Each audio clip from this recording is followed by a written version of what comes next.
안녕하세요. 오늘도 사연살롱을 찾아주셔서 감사합니다. 돌아온 지 일주일 만에 이혼 위기를 맞은 여성입니다. 인생은 한 방이라는 말 들어보신 적 있으시죠? 이건 저희 시어머니 인생 모토예요. 그렇게 인생 한 방을 외치던 시어머니는 현재 한 방 제대로 맞고 교도소에 계십니다. 허황된 꿈을 가진 사람의 처참한 말로라고 할까요? 아무튼 이런 시어머니 때문에 저희 부부는 결혼 생활 시작부터 위기를 맞았어요. 어이없고 황당했던 그 순간들을 낱낱이 전해드릴게요. 남편과 저는 해외여행 중에 만났어요. 당시 저는 5년간 다니던 회사를 그만두고 이직을 단행했는데 출근 날까지 2주 정도 시간적 여유가 있어서 가까운 동남아로 여행을 간 참이었어요. 나트랑에 있는 리조트에서 3박 4일간 휴식을 취하고 근처 도시인 달라스로 떠날 예정이었죠. 달라스로 떠나기 전 체크아웃 시간부터 버스 시간까지 2시간 정도 텀이 생기는 바람에 근처 카페로 들어갔어요. 곳곳에서 한국어가 들리는 걸 보니 한국인들이 많이 찾는 카페인 것 같더라고요. 카페에 앉아 곧 가게 될 달랏 정보를 찾고 있는데 제 곁으로 고양이 한 마리가 다가왔어요.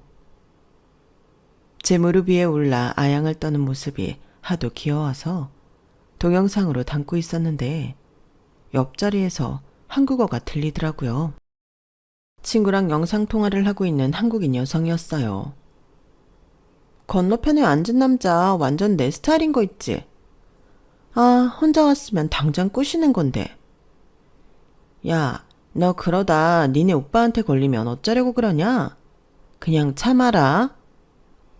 야, 그 돼지는 돈밖에 가진 게 없다니까.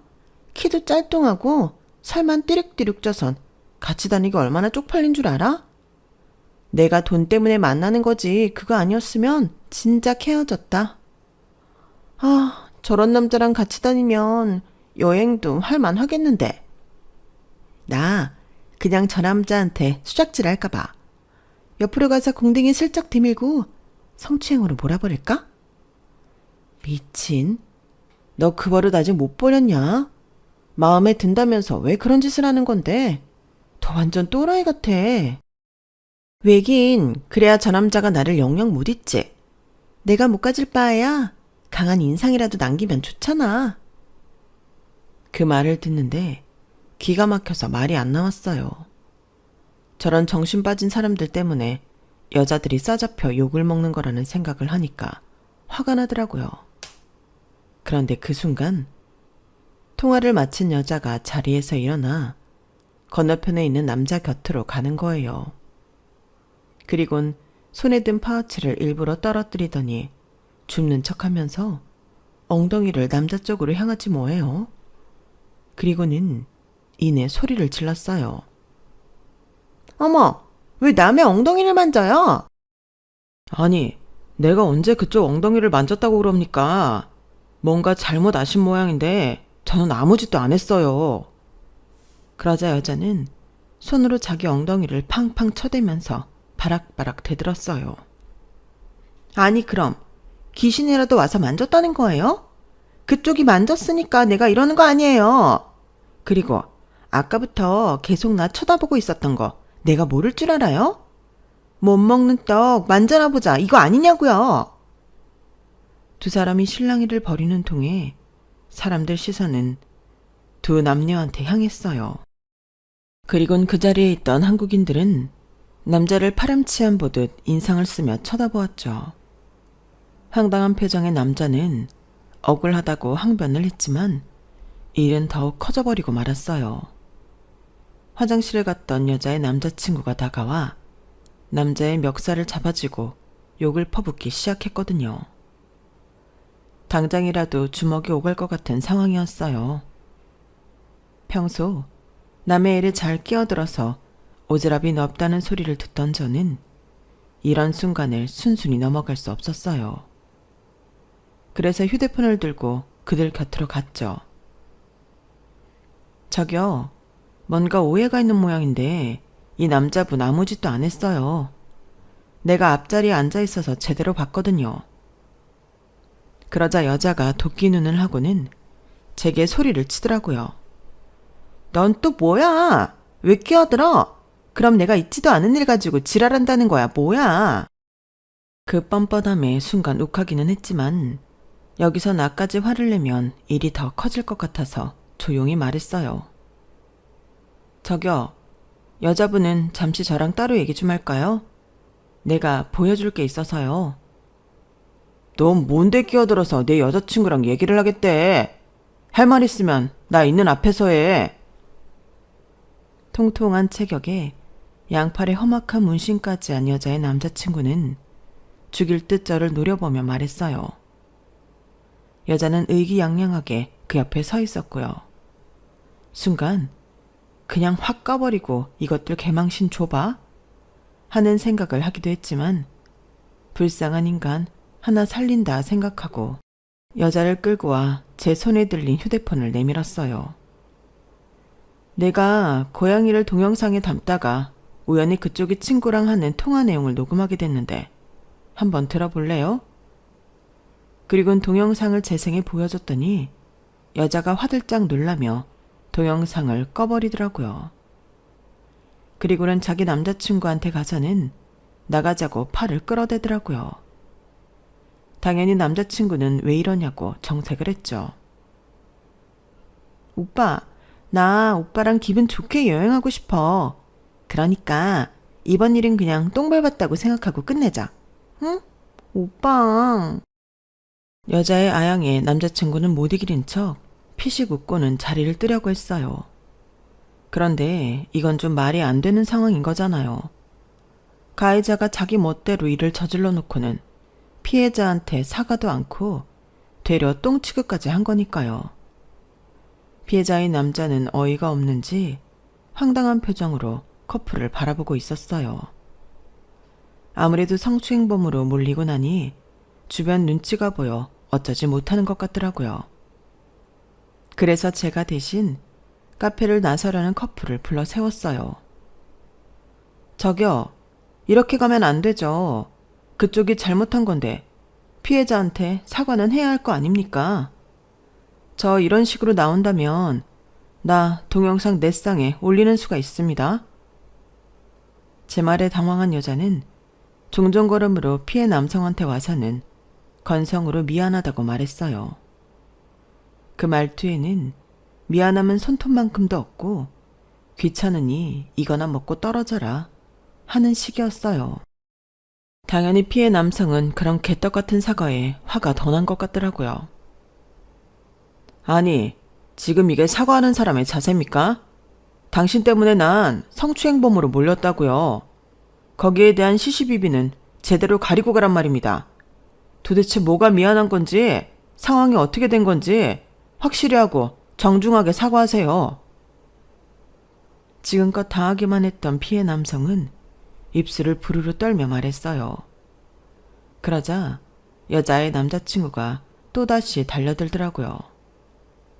조용히 일을 끝내려던 제 계획은 수포로 넘어갔고 하는 수 없이 저는 동영상을 재생해 여자의 남자친구한테 보여줬어요. 거기에는 여자가 남자 옆에 가서 일부러 엉덩이를 들이대는 모습까지 다 찍혀 있어서 빼도 박도 못하고 여자의 범행이 드러나 버렸죠. 결국 남자친구는 피해 남성한테 사과를 했고 여자도 눈물까지 질질 짜며 사과를 했어요. 그 소동을 지켜본 한국 사람들은 그 커플한테 인생 똑바로 살라느니 어디 가서 한국인이란 소리도 하지 말라느니 한 소리씩 해주었어요. 결국 카페에서 쫓겨나듯 나간 커플은 길거리에서 싸움을 벌이더군요. 여자는 눈물을 질질 짜며 손바닥을 싹싹 빌면서 애원을 했고 남자친구는 욕설을 퍼붓고는 혼자 가버렸어요. 그렇게 황당했던 사건이 끝나자 저는 짐을 챙겨 나갈 준비를 했어요. 그런데 저를 따라 아까 그 피해 남성이 쫓아오지 뭐예요. 정말 고맙습니다. 그쪽이 아니었더라면 꼼짝없이 성추행범으로 몰릴 뻔했어요. 이런 일은 처음이라 아깐 경황이 없어서 감사 인사도 제대로 못했네요. 피해 남성은 고맙다며 자기가 밥이라도 사겠다고 했어요.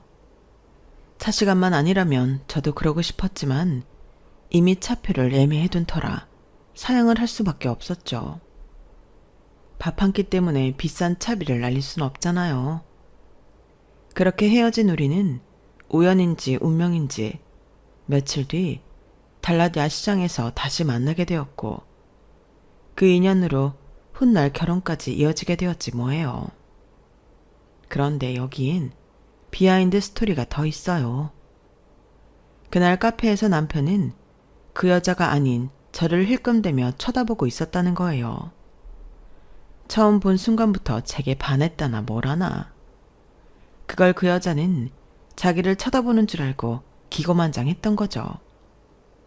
아무튼 한국에 돌아온 저는 새로운 직장에 출근을 했고 달랏에서 함께 여행을 하며 사귀게 된 남편과는 연애 초기 단계를 밟아가고 있었어요. 새 직장에 적응을 하느라 짬을 내기 어려워서 데이트는 대개 주말에만 하게 되었죠. 남편은 아침 일찍부터 저희 집으로 찾아와 집 앞에 차를 세워놓고 약속 시간까지 기다리곤 했어요.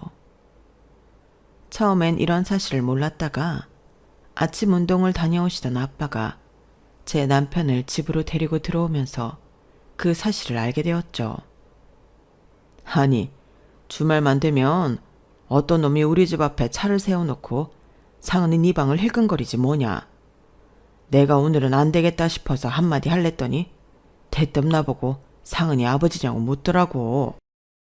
그렇다고 했더니 자기가 네 남자친구라고 하길래 데리고 들어왔다. 남자친구를 왜 길바닥에 세워둬? 남의 집 귀한 자식을. 자네 앞으로는 밖에서 기다리지 말고 집으로 들어와. 나 그렇게 꽉 막힌 사람 아니니까. 생각지도 못한 순간에 아빠한테 연애 사실을 들켜버린 우리는 이후로 자유롭게 우리 집을 드나들 수 있었어요. 남편은 꽤 수줍음이 많은 사람이었지만 호탕한 저희 아빠 옆에서는 꽤 말도 잘하고 분위기도 잘 맞춰주었어요. 다른 사람은 몰라도 제 눈에는 남편이 엄청 노력을 하고 있다는 게 여실히 보이더라고요. 그래서 더 예쁘고 고마웠어요. 제가 중학생 때 엄마가 세상을 떠나시는 바람에 오랜 시간 딸 자식 하나만 보고 살아오신 아빠는 제 남편의 착하고 다정한 모습을 보시곤 안심을 하시는 것 같더라고요. 언젠가 친구분들과 술을 드시고 돌아온 적이 있었는데 얼큰하게 취한 얼굴로 그러시더라고요. 재훈이라면 내 딸 남편감으로 합격이다. 남자는 남자가 봐야 아는 법이라잖냐. 재훈이라면 평생 널 아끼고 사랑해 줄 거야. 내 눈에는 다 보여. 엄마 없이 키우느라 아빠가 우리 딸한테 못해준 것도 많았잖아. 그래서 남편감은 정말 제대로 된 놈을 붙여주고 싶었거든. 근데 재훈이를 보니까 더 찾고 자시고 할 것도 없겠더라. 우리 딸이 아주 잘 찾아왔어. 일찌감치 제 남편을 사위감으로 인정해 주신 아빠 덕분에 우리는 수월하게 결혼까지 이어갈 수 있었어요. 그때 만약 시어머니가 어떤 사람인지 알았다면 모르긴 해도 결혼은 힘들었을 테지만요. 아무튼 연애를 시작한 지 2년 만에 우리는 결혼을 하기로 했고 남은 건 시어머니 허락을 받는 것뿐이었어요. 사실 이미 결혼 계획까지 다 세워놓은 상황이었으니 허락이 아닌 통보에 가까운 거긴 했지만요. 다행히도 시어머니는 저를 마음에 들어 하셨고 우리는 계획대로 결혼 준비를 해나갔어요. 처음엔 전세로 아파트 생활을 할까 했었는데 저희 부서 과장님이 그러시더라고요. 서울에선 아파트든 빌라든 상관없이 집을 사는 게 이득이야. 언제 구식값이 오르긴 하니까. 금전적으로 여유가 있다면 아파트를 사는 게 좋지만 요즘 아파트 값이 도통 말이 안 되는 금액이잖아. 영끌이리 뭐니 해서 아파트 장만하면 뭐해? 매달 이자 갚느라 하우스푸어로 살 뿐인데. 그래도 아파트를 고집하겠다면야 말릴 순 없지만 나라면 처음엔 적은 돈으로 살 수 있는 빌라를 사서 천천히 늘려가겠어. 오르는 속도가 아파트만은 못해도 그만큼 지출도 적잖아. 그 말을 듣고 보니 굳이 빚더미에 앉아가며 아파트를 고집할 필요는 없겠더라고요. 그래서 남편한테 얘기를 해봤더니 남편도 제 생각에 동의해 주었어요. 그래서 부동산을 찾아다니며 괜찮은 빌라를 찾기 시작했어요. 신축이면 좋겠지만 아무래도 신축은 가격이 높더라고요. 가급적이면 은행 도움 없이 우리 두 사람이 가지고 있는 돈으로 해결하고 싶어서 구축이지만 상태가 좋은 집으로 찾아다녔어요. 그렇게 해서 적당한 가격에 25평대 빌라를 살 수 있었어요. 이전 집주인이 리모델링을 싹 해놓은 상태라서 딱히 손댈 거 없이 벽지만 바꾸고 업체를 통해 입주 청소만 한 번 했어요. 살림도 따로 살 거 없이 집에서 쓰던 것들 중 쓸만한 것들은 죄다 들고 와서 신혼집을 꾸몄어요. 그렇게 꾸민 집에는 남편이 먼저 들어와 살게 되었어요. 남편이 살던 원룸을 빼서 집 사는데 보탰기 때문에 남편이 지낼 곳이 없었거든요. 그러다 저도 얼마 안 지나 합류하게 되었고 얼떨결에 결혼식 전에 동거부터 하게 되었어요. 집을 구하는데 돈을 다 써버리는 바람에 남은 돈이 별로 없어서 결혼식은 조촐하게 미니 결혼식을 하기로 했어요. 미니 웨딩을 전문으로 하는 업체에 의뢰했더니 하객 수에 따라 웨딩 장소를 결정할 수 있다고 하더라고요. 업체에서 뽑아준 리스트에 따르면 최소 50명에서 150명까지 수용이 가능했어요. 우리 생각으로는 각각 50명씩 해서 총 100석 규모로 하면 되겠다고 생각했는데 그 얘기를 들으신 시어머니께서 엄청 화를 내시는 거예요. 인생에 한 번뿐인 결혼식인데 코딱지만한 데서 결혼을 하겠다고? 난 반대다. 내 손님들만 해도 100명 가까이 되는데 무슨 소리를 하고 있어?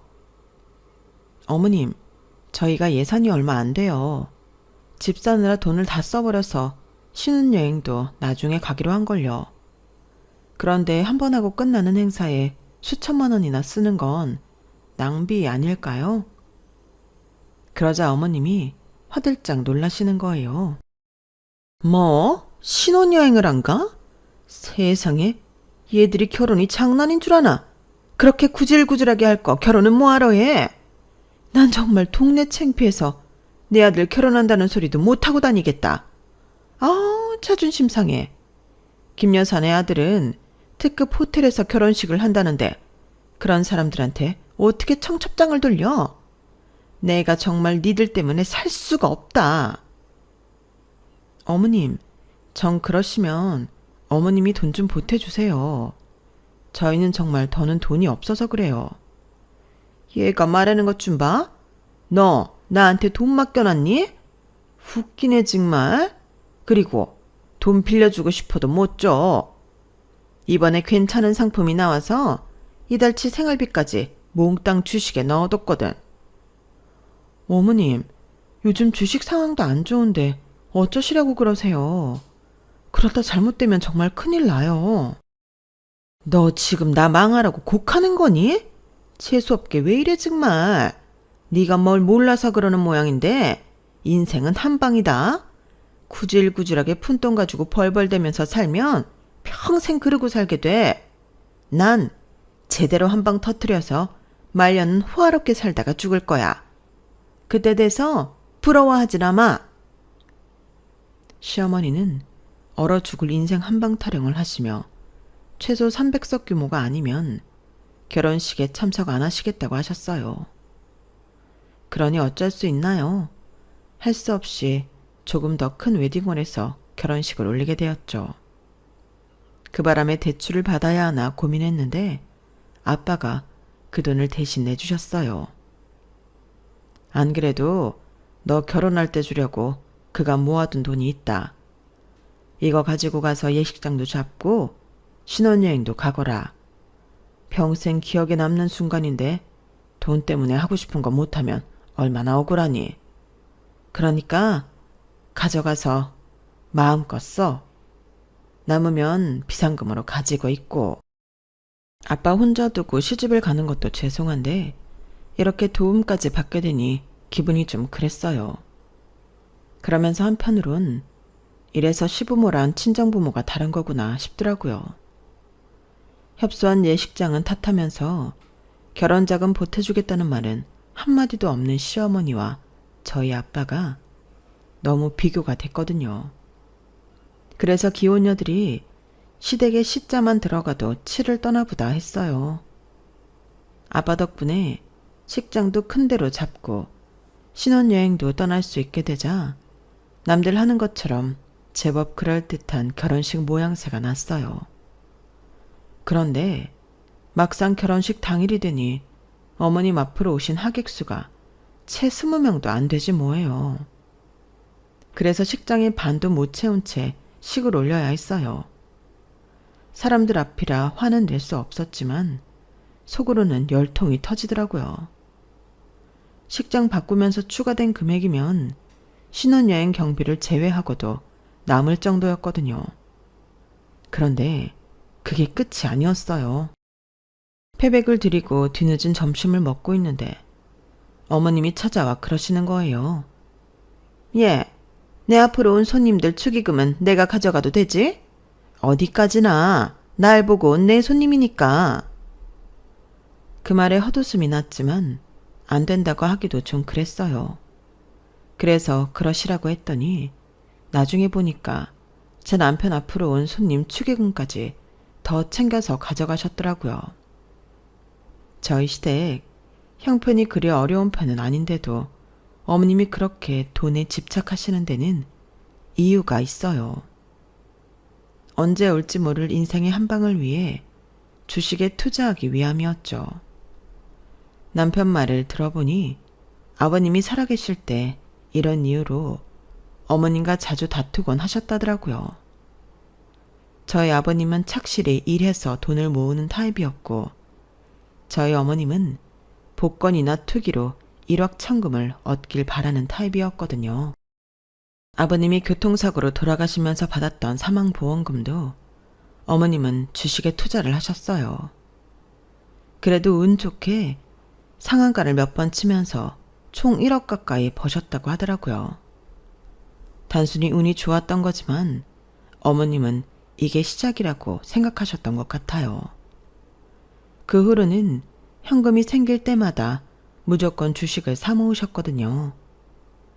그렇게 10년 가까이 시간이 흐르는 동안 어머님은 주식으로 번 돈보다 곱절은 더 잃으셨지만 그래도 헛된 희망을 버리지 않으셨어요.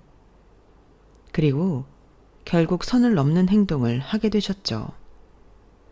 신혼여행에서 돌아온 우리 부부는 원래 친정아버지께 인사만 드리고 시댁에서 하룻밤을 보낼 생각을 했었어요. 시댁이 청주라서 당일치기로 돌아오기는 힘들 것 같았거든요. 그런데 어머님이 굳이 청주까지 올 거 없다고 하시더라고요. 번거롭게 뭐하러 청주까지 오니? 마침 나도 서울에 일이 있어서 올라가려던 참이니까 서울에서 보자꾸나. 도착하는 당일은 친정아버지 댁에서 자고 와. 나는 니들 집에 가서 기다릴 테니까. 어머님도 참 그렇게 뭐 있어요. 어머님 일 보시는 동안 저희는 친정에 들러서 인사하고 집으로 갈게요. 저녁 때 저희 집으로 오세요. 저희도 없는 집에 어머님 혼자 가 계시는 게 꺼림칙해서 그렇게 말씀드렸는데 어머님이 한사코 먼저 집에 가 계시겠다는 거예요. 그러면서 현관 키 번호를 알려달라시더라고요. 몇 번의 실랑이 끝에 가르쳐 드리긴 했는데 신혼여행지에 있는 내내 신경이 쓰였어요. 아무리 자식네 집이라고는 하지만 엄연히 독립해서 사는 처지인데 함부로 집에 들어가 살림을 훑어보는 게 마음에 내키지 않았거든요. 제가 유별나다고 하시는 분들도 있겠지만 이건 어디까지나 프라이버시 침해라고 생각해요. 그 일로 남편한테 투정을 부리자 남편은 별일 아니라는 듯이 말하더라고요. 자기 참 이상하다. 이게 어떻게 별일이 아닌 거야. 우리 아빠는 내 허락 없인 내 방에도 함부로 안 들어오셨었어. 아무리 부모 자식 간이라도 지킬 건 지키고 살아야지. 프라이버시 좀 지켜달라는데 그게 과한 요구야? 과하다는 게 아니라 다른 사람도 아니고 엄마가 자식 집에 들리는데 그걸 그렇게 유난스럽게 생각하는 게 이상하다는 거지. 난 장인어른이 우리 집에 없을 때 우리 집에 가 계신다고 하면 그러라고 할 거야. 아버지가 딸 집에 오는 게 이상한 건 아니니까. 상은아, 우리 그냥 편하게 살자. 장인어른이고 시어머니고 선 긋지 말고 그냥 아버지 어머니로 생각하고 살자고. 남편은 애써 저를 설득하려고 했고 저도 신혼여행을 이런 문제로 망치기 싫어서 일단 참고 넘어가기로 했어요. 그렇게 4박 5일간의 신혼여행을 마치고 한국으로 돌아온 우리 부부는 친정으로 향했어요. 여행지에서 사온 선물을 아빠한테 드리고 같이 집 근처 식당에 가서 저녁을 먹고는 집으로 향했어요. 집안에 불이 다 꺼져 있는 게 어머님이 집에 안 계신 것 같더라고요. 그래서 전화를 드렸더니 급한 일이 있어서 청주로 바로 가셨다는 거예요. 내가 시간이 없어서 너희 집에 들릴 시간이 없었다. 무사히 잘 돌아왔으면 됐어. 얼굴은 추석 때 보면 되지. 그럼 피곤할 텐데 쉬어라. 어머님이 우리 집에 안 오셨다는 말에 은근히 다행이다 싶었어요. 그런데 캐리어를 현관에 두고 소파에 앉아 몸을 뉘었는데 뭔가 조금 이상하다는 느낌이 들었어요. 제가 약간 결벽증 같은 게 있어서 물건은 항상 같은 자리에 두곤 하거든요. 그래서 우리 집에 있는 물건들은 늘 있던 자리에 놓여 있는데 TV장 위에 놓여 있던 미니 달력이 협탁 위에 올려져 있지 뭐예요. 협탁엔 작은 스탠드를 놓아두기 때문에 불빛이 가려져서 주변엔 아무것도 안 놓거든요. 그런데 그뿐이 아니었어요. 싱크대 안에 사용한 물컵도 놓여 있더라고요. 여행 갈 때 제가 싹 청소를 하고 갔기 때문에 컵이 나와 있을 이유가 없는데 말이에요. 게다가 그 컵은 평소 저희 부부가 사용하지 않는 컵이기도 했어요. 여보, 집에 누가 들어왔었나 봐. 달력 위치도 그렇고 싱크대 안에 컵이 있는 것도 이상해. 혹시 도둑이 든 거 아닐까? 착각하는 게 아니냐고 말하던 남편은 뭔가를 보더니 아! 소리를 내며 놀라더라고요. 그러고 보니까 현관 들어올 때 실내화가 엉망으로 놓여 있었어. 자기는 밖에 나갈 때 실내화를 가지런히 놓고 나가잖아. 자기야, 잠깐만 집 밖으로 나가 있어봐. 혹시 지금 집 안에 누가 있는지도 모르니까. 남편 말에 등줄기에서 전기가 찌릿하게 이는 느낌이 들었어요. 그래서 얼른 현관 밖으로 나가 문을 열어둔 채 손에는 휴대폰을 쥐고 있었어요. 여차하면 경찰에 신고할 생각으로요. 한 손에 빗자루를 들고 집안 구석구석을 샅샅이 살피던 남편은 아무것도 없는지 저보고 들어오라고 했어요. 여독도 풀리지 않은 상태에 신경까지 썼더니 머리가 깨져나가는 것 같았어요. 그런데 그때 문득 도둑이 아니라 어머님이 왔다 가신 게 아닌가 하는 생각이 들더라고요. 달력과 컵, 실내화를 제외하면 집안 살림 중에 달라진 게 하나도 없는 것 같았거든요. 도둑이 들었다면 서랍을 열어본 흔적이나 장롱 속을 뒤진 흔적이 있어야 하잖아요. 도둑 주제에 집안을 정리하고 갔을 리 만무하니까요. 그래서 남편을 시켜 어머님께 전화를 해보라고 했어요. 처음엔 간 적 없다고 딱 잡아떼던 어머님은 남편이 경찰에 신고해 주변 CCTV를 확인하겠다고 하자 그제야 이러시는 거예요. 아, 생각해보니까 내가 오늘은 간 적이 없고 며칠 전엔 잠깐 들린 적이 있어. 그래도 아들네 집인데 어떻게 하고 사는지는 봐야 하잖니. 내가 그걸 깜빡하고 말 안 했네? 아니, 이게 말이에요, 방구예요. 한두 달이 지난 것도 아니고 불과 며칠 전에 있었던 일을 깜빡했다는 게 말이 되냐고요. 정말이지 뚜껑이 열릴 만큼 화가 났지만 그럴 기운도 없어서 입을 다물었어요. 그랬더니 남편이 오히려 더 자기 엄마한테 화를 내더라고요. 아무래도 제 눈치가 보여서 그랬던 것 같아요. 한바탕 몰아쳤던 도둑소동은 그렇게 끝이 났어요. 그런데 아직 끝난 게 아니었더라고요. 글쎄 저희 집으로 난생 처음 듣는 금융업체에서 대출 확인서라는 게 날아온 거예요. 요즘엔 이런 식으로 사기를 치는 사람들이 있나 싶어서 구겨버리려는데 거기에 저희 집 주소와 시어머니 이름이 적혀있지 뭐예요. 그래서 서류에 적힌 번호로 전화를 했어요. 그랬더니 글쎄 우리 집을 담보로 시어머니가 3천만 원이나 대출을 받았다지 뭐예요. 그게 무슨 소리예요? 우린 집을 담보로 빌려준 적이 없는데요. 본인도 아니고 시어머니가 어떻게 자식 집을 자기 마음대로 담보 삼아 대출을 받아요. 말도 안 되는 소리 하지 마세요. 그러자 업체 직원은 혀를 차며 그러는 거예요.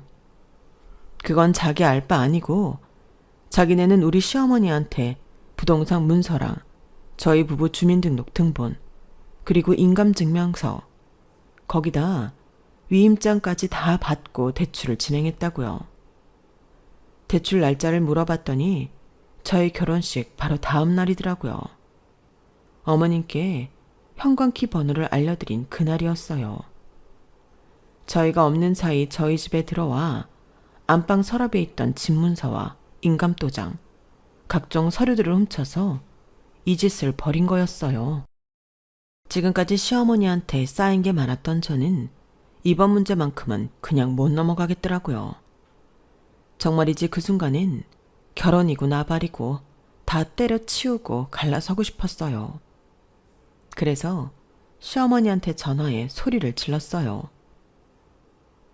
어머님이 우리 집을 담보로 대출받았다면서요? 어머님, 우리한테 어떻게 이럴 수가 있어요? 어떻게 우리한테 말 한마디 없이 이런 짓까지 벌일 수가 있냐고요? 이 집이 어머님 집이에요? 우리가 집 사는데 어머님이 10원이라도 보태준 적 있어요? 없잖아요. 결혼식도 굳이 큰 데서 하라고 하셔서 1,000만 원 넘게 돈 더 깨지게 하시더니 이젠 저희 집까지 팔아먹을 셈이었냐고요. 어머님, 이거 엄연히 절도예요. 아무리 자식 집이라고 해도 어머님이 함부로 손댈 수 없는 거라고요. 저요, 더는 못 참겠어요. 차라리 저 그이랑 이혼할래요. 더는 어머님 며느리 못 해먹겠다고요. 그랬더니 어머님이 뭐라는 줄 아세요? 그래? 그럼 그렇게 해라. 대신 이혼할 때 하더라도 대출금은 반반 부담해야 하는 거 알지? 하루를 살았든 1년을 살았든 어쨌거나 너희는 부부니까. 그럼 이만 끊는다. 아니 뭐 이런 개떡 같은 경우가 다 있어요. 저는 하도 열이 받아서 다시 어머님께 전화를 했어요. 그런데 수십 통을 해도 끝까지 안 받더라고요. 도저히 이대로 넘어갈 수 없었던 저는 저보다 결혼 휴가가 짧아서 이미 출근해 있던 남편한테 전화해 방금 전까지 있었던 모든 일을 고스란히 전했어요. 전화기 너머로 남편의 한숨소리가 들리더라고요. 알았어. 내가 엄마한테 전화해 볼게. 자기야, 너무 걱정하지 마. 내가 어떻게든 이번 일 잘 처리할 테니까 마음 졸이지 말라고. 그리고 미안하지만 난 자기랑은 절대 못 헤어져. 자기가 엄마랑 연을 끊으라면 끊을게. 그치만 자기랑 헤어지는 건 못해. 난 자기 없이 못 산다고. 알겠지? 그러니까 이혼 얘기는 없었던 거다. 그래 줄 거지? 마치 버림받지 않으려고 기를 쓰고 달려드는 아이처럼 남편은 제가 전화를 끊을 때까지도 이혼은 안 된다고 울먹였어요. 그날 남편은 회사에 반차를 내고 본가로 내려갔어요. 그리고는 어머님과 단판을 짓고 돌아왔더라고요.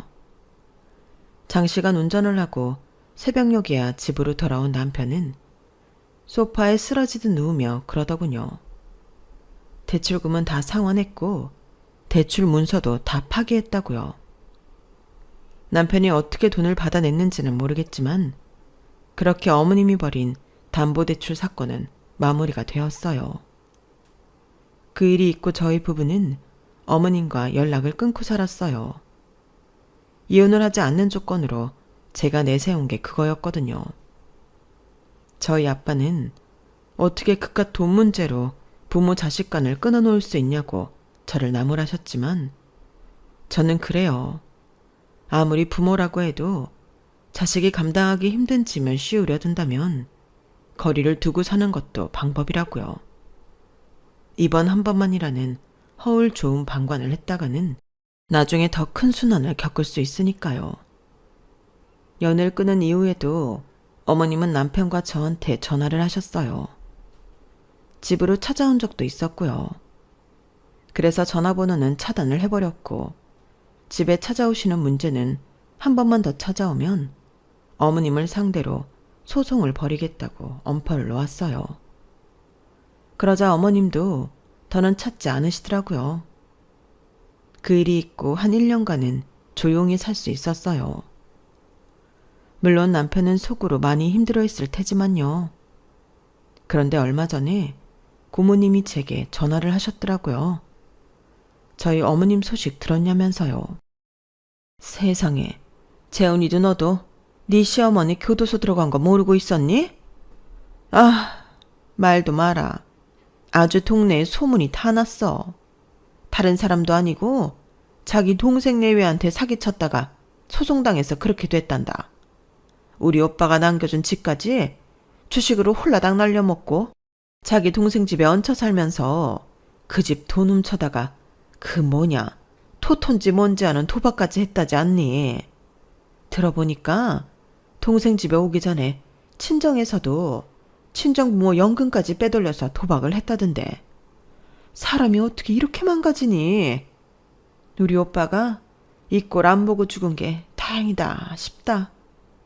혹시 니들도 무슨 일 당한 건 아니지? 고모님 얘기를 듣다 보니 진작에 영 끊고 살길 잘했다는 생각이 들었어요. 그러지 않았다면 저희 부부도 지금쯤 피해자가 되어 있었을 테니까요. 세상에는 가족이라는 이름으로 자신과 가장 가까운 사람들 가슴에 못질을 하는 사람들이 많은 것 같아요. 저희 시어머님처럼요. 이번 기회를 통해 제발 시어머니가 이거 한 가지는 깨달았으면 좋겠어요. 돈을 훔치는 것보다 자신을 믿어준 사람들 마음에 상처를 입히는 게 더 큰 죄라는 걸 말이죠. 지금까지 제 사연을 들어주셔서 감사합니다. 항상 건강하시고 하시는 일 모두 잘 되시길 바랍니다. 여러분, 사연 댓글에 응원과 현명한 조언 부탁드려요. 좋아요와 구독은 저에게 큰 힘이 됩니다. 오늘도 좋은 일 가득하세요.